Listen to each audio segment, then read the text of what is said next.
trust everyone at home is safe, healthy, and doing well, and hope that that continues to happen. We do this every Wednesday. This is our standard or standing Wednesday press briefing every Wednesday at 10:30, obviously with the new normal and what the situation is now, the situation we find ourselves in. We do it virtually, so that's what you're seeing today. For those of you who haven't joined us before, welcome. For those who are faithful followers of the Charlotte-Mecklenburg Police Department, welcome back.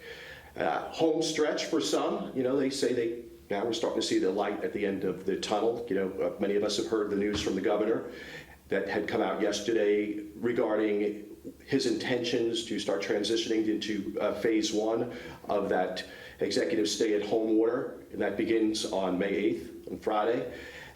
May come as pleasant news for a lot of folks in our community who, you know, we've heard from you, a lot of folks who are stir crazy, home waiting for these restrictions to start to transition into a phase, and that's what we expect on May 8th.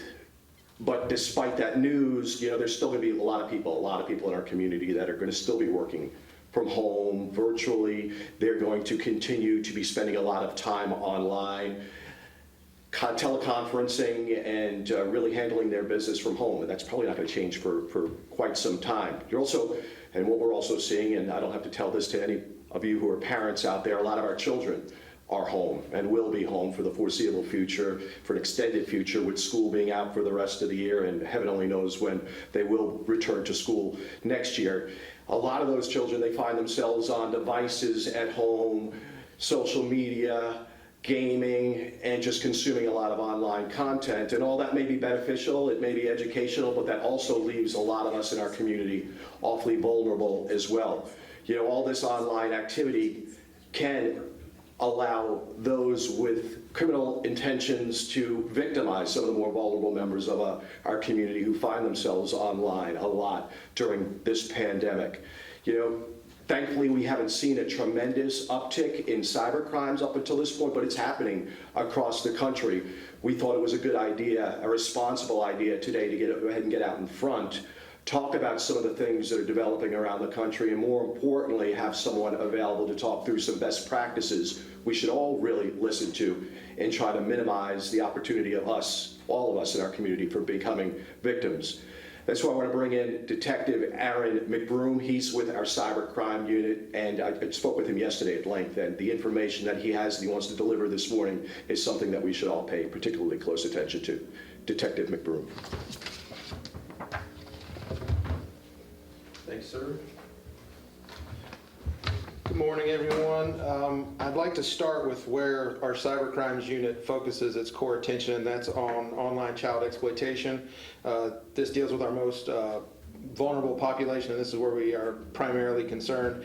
As Rob said, the stay-at-home order and the school being out has led to a lot of children, you know, spending a lot more time on their devices, and that type of unsupervised extended activity can create a situation where they become a target. I can't underscore enough how important it is that we as parents take a proactive and vigilant approach in monitoring our children's activities online to make sure that they're not targeted or accessing this inappropriate content. Over the years of doing these types of investigations, I've had to come up with an explanation for many parents as to what the appropriate age is at which you should allow children to do certain things. And something that resonates with me and people from my generation who are now parents is that the way that I phrase it is that if you don't feel comfortable with your child being old enough or mature enough to be dropped off at, say, a local mall to spend time with their friends unsupervised, they shouldn't be given unsupervised, unregulated access to the internet. I've investigated a lot of these cases, far too many cases of online exploitation that were fully preventable, and the parents need to take a proactive approach, and we can help prevent these things. Part of that, especially with younger children, starts with parental controls, enabling them and using them to prevent the children from accessing inappropriate content. And then even as children get older, discussion needs to be had with them about sending images to people that they know, potentially inappropriate images, and they need to understand that once that image is sent, it can never be taken back, and it will be on the internet forever, and there's really no way that it can come down.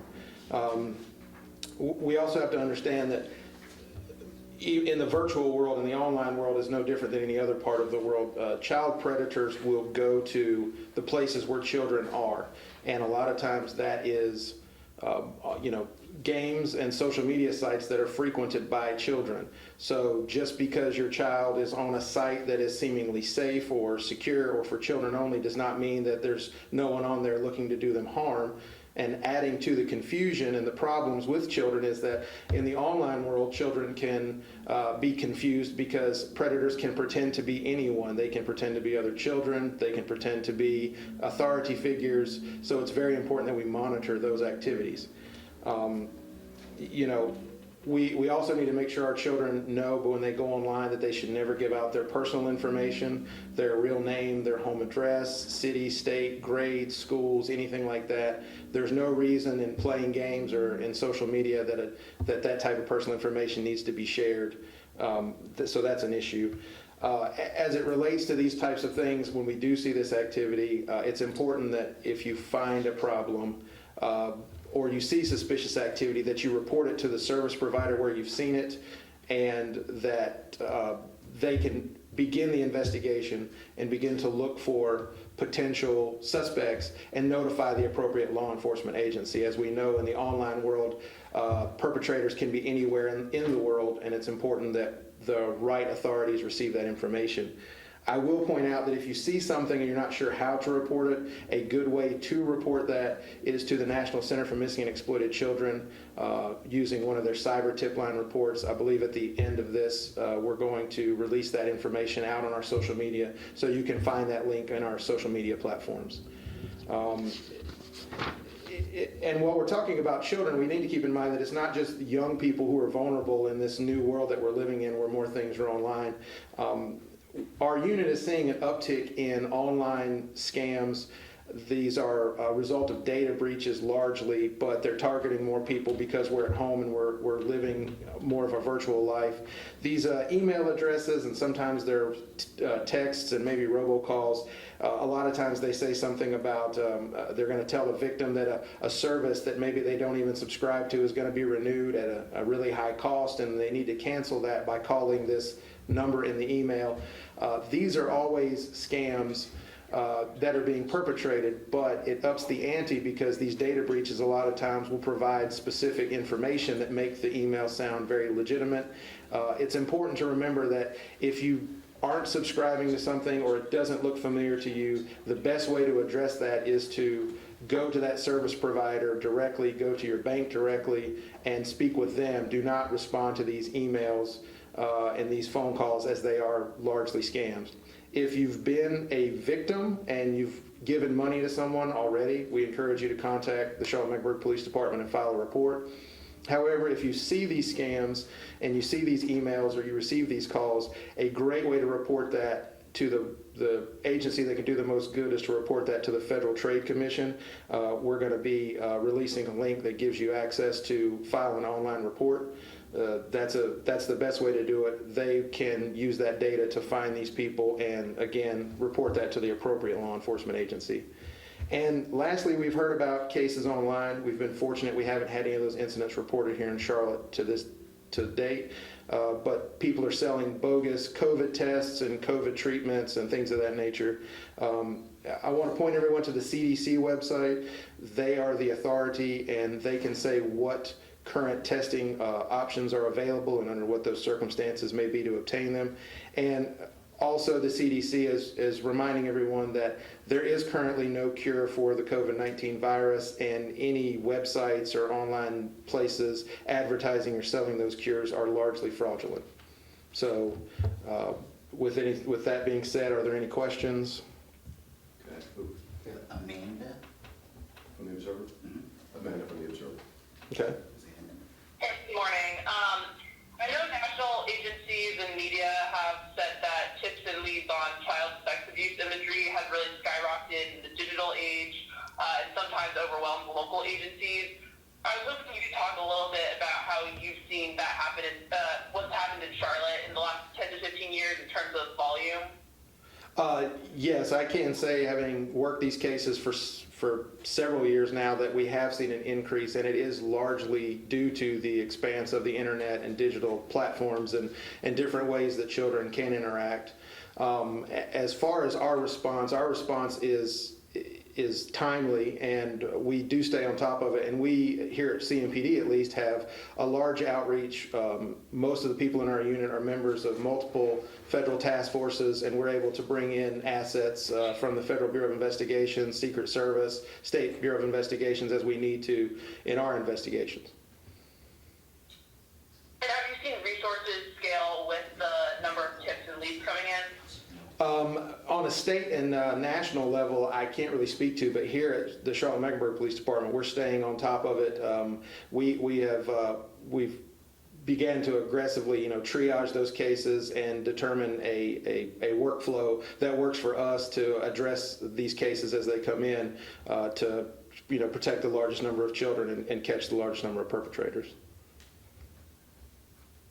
Detective, we had a question that came in through our inbox concerning a lot of these Zoom teleconferencing meetings that people are having now, and the term now is the Zoom bombing. So can you talk a little bit about that? I know that's highly difficult to enforce. Some of them don't rise to the level of criminal activity, but are there some best practices that people can administer to ensure that their teleconference meetings are safe? Yes, I would say that the largest teleconferencing platform that we're seeing used in the general public right now is Zoom, because it's the easiest to access. So I would largely say that the best thing that you can do is make sure that your settings are as secure as you can possibly make them. The biggest majority of the Zoom bombings, as they're called, come with unpassword protected meetings, where there's no password protection at all, it's easy to find, or where people are posting their passwords to the meetings on the public facing internet, and people are just finding them and then logging into them. It's also a good idea to make sure that you turn off attendees video and audio on these if they're not necessary, and to enable the waiting room function so that no one is in there doing anything inappropriate before you yourself start the meeting. David? Okay. Hey, David. Oh, yes. How are y'all doing this morning? Excellent. So I wanted to ask a question on a different topic. Yesterday, the North Carolina Attorney General announced a lawsuit against a Charlotte tow truck driver. The allegations are that the truck driver was price gouging, unfair trade practices, targeting tow truck drivers for delivering food, water, and supplies during the pandemic. This includes booting on properties that he didn't have a contract with, charging exorbitant fees. This tow truck driver has been in the news on our station. We investigated him in the past. He's only been cited twice by CMPD in the past for not following tow truck ordinances. So my basic question is, could CMPD be doing more to keep these truck drivers in check? That's a great question. I'm going to turn this over to Mr. Tufano. I appreciate that, David. I appreciate your patience, too. We've received your public records request this morning, and we fully intend to have that facilitated, hopefully, in the not-too-distant future, certainly before your deadline today. Saw your piece last night. Concerning issue, concerning for the state, concerning for the department. You referenced that it's well documented, all of the enforcement action we've had taken recently in the not-too-distant past with regard to that particular tow truck driver that you referenced. What was your specific question about enforcement, and what kind of latitude do we have with regard to enforcement? Yeah, there's a couple different things on that. I mean, besides the 2 citations he has received from CMPD, I've spoken with attorneys who dealt with cases with him, and people just in general who have said they've called police on this specific tow truck driver, and officers have told them that, sorry, this is a civil matter, when in fact judges have determined that towing ordinances were not being followed. Right. And quite frequently, when we do wind up in areas like this, they are just that, civil matters. Without jumping too far ahead and giving you a response with regard to incidents I'm not intimately familiar with, I'll go ahead and refrain from saying anything that may be incorrect or irresponsible right now, circle back with you, and we'll address those specific situations or incidents that you're trying to reference here. Alex?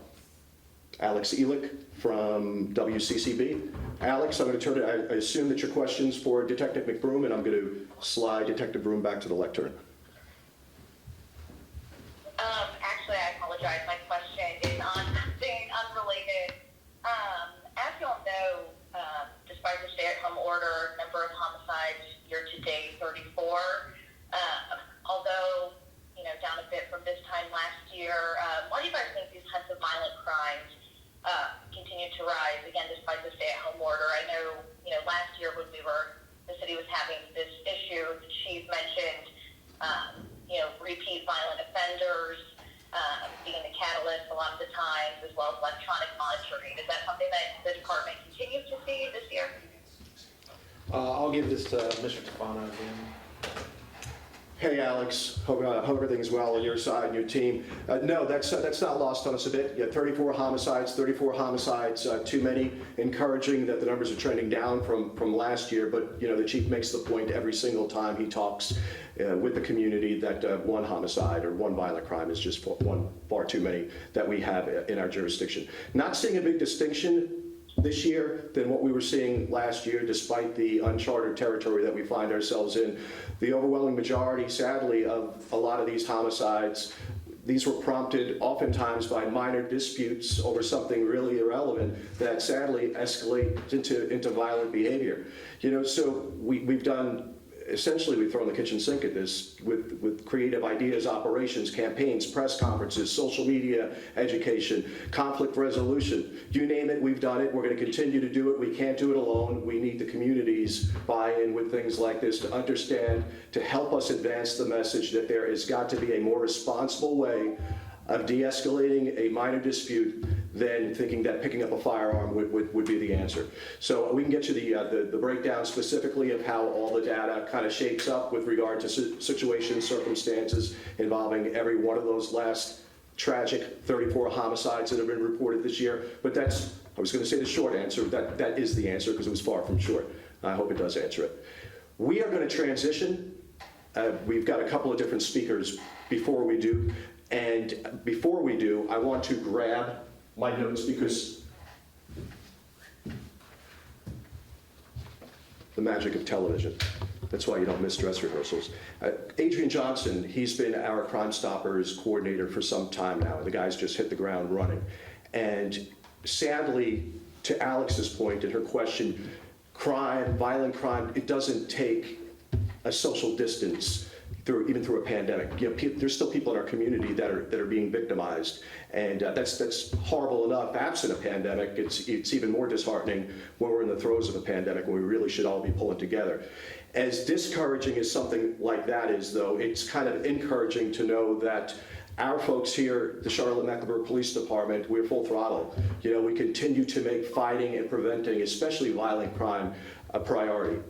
But we can't do that alone. The community will, and they continue to assist us in that pursuit. And Adrian, Detective Johnson, who again sadly wasn't available with us this afternoon, or this morning rather, passed along some really interesting information when it comes to the Crimestoppers program. Just in the month of April, just April alone, during this pandemic, when so many people had so many different things on their mind, 252 calls alone in April to that toll-free Crimestoppers Tip Line, 704-334-1600. As a result, 30 arrests were netted out of those 252 calls. And this isn't somebody stealing a pack of gum kind of arrest. The armed robberies, assaults, gun charges. It's really run the gamut as far as what the charges would go. Considerable charges, considerable arrests would probably not be possible had it not been for somebody in the community stepping up and speaking up. 9 illegal guns just in the month of April alone taken off the street. And I know to some out there, this is data, this is statistics. No, BS. That aside, this transcends all that. It is not hyperbole to say that we are safer today as we sit here looking at our computers and watching this, as we conduct this press conference right now. We're safer today because of that engagement from our community. We applaud it. We continue to encourage the community to do just that. Call that Crimestoppers Tip Line at 704-334-1600. This isn't a tagline. You don't have to give your name. You don't have to say where you're from. You don't have to testify in court. And oh, by the way, you may be eligible for up to a $1,000 reward. If you have information on a homicide in one of our unsolved homicides, you could be eligible for up to a $5,000 reward. Something we just wanted to get out there before we transitioned. And again, apologize for not having Detective Johnson available this morning. He's firecrackers, he's good TV and good social media, but unfortunately a little incapacitated at the time. Don't want to leave everyone this morning without an opportunity to have our standing opportunity to get Deputy Chief Jeff Estes in to discuss some recent developments with COVID operations, with enforcement, with the numbers of officers and employees with the Charlotte-Mecklenburg Police Department that have been impacted. And he also wants to discuss and unpack a little bit of what transition could possibly look like as we start that phase 1 on May 8th. So I don't want to delay. I want to bring Chief Estes to the lectern to kind of unpack all of that important content. Chief, appreciate you. Thanks, Rob. Good morning. A couple of things to highlight. Pleased to say, though, of course, we hope speedy recovery. We have one employee out, COVID positive. We had 5 total. The other 4 are back. We anticipate our last employee be coming back very shortly. 12 out for administrative sick reasons. So that's the lowest number that we've had since the pandemic really started in earnest.